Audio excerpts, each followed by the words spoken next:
Had to be tough this week for Eamon as his Irish got so close to this weekend's Final Four. But he's a pro, and here are our guys with the campus report. Oh my goodness, what a pass and what a shot! All right, Mike, next stop on this journey, the NCAA Lacrosse Final Four. As always, we are joined by the former Notre Dame captain, Eamon McEnany. And, Mac, let's face it, last year you had Delaware. The year before you had UMass. When you look at this Final Four up at Gillette Stadium, it's all the usual suspects. Jimmy, there are no Cinderellas getting on the Metroliner to head up to New England for Final Four weekend. This is the Boston Chalk Party. Hopkins, Virginia, and Syracuse, 3 of the 4 winningest programs in the sport.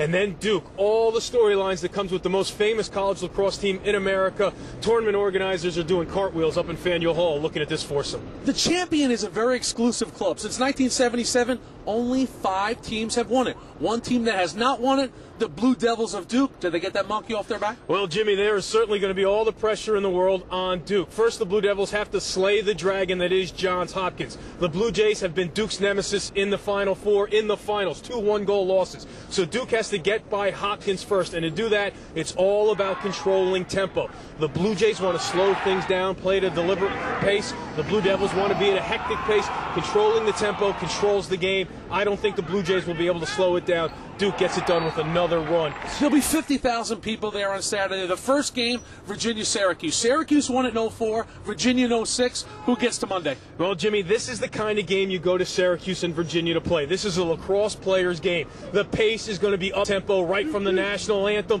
Virginia and Syracuse played each other way back in March. It was a classic won in overtime by the Cavs, thanks to Brian Carroll. Throw that game out the window. John Galloway, a much more experienced goalie. Virginia, a much healthier team. When I saw the brackets come out at the beginning of the tournament, I thought Virginia advanced to the championship. I'm going back on that pick after what I saw from Syracuse. Galloway's playing well in goal. I think Syracuse wins this one and gets back to championship Monday. All right, real quickly, you've been on Duke all year long. Who owns the weekend for Duke? Well, I think it's Zach Greer. He needs to make up for last year on championship weekend.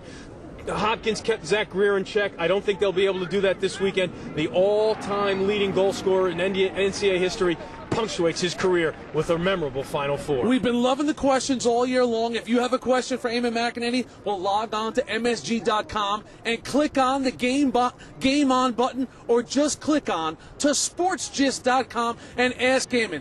Very fast. Tough loss for your Irish. Has anybody chimed in on the Ask Eamon? So far, everyone's been politically correct and nice to me. It was a tough loss, but, you know, that's why Syracuse is Syracuse. Tough one for him, Mikey, huh? I do. I feel bad for Eamon. He looked like a little boy there. He was so sad.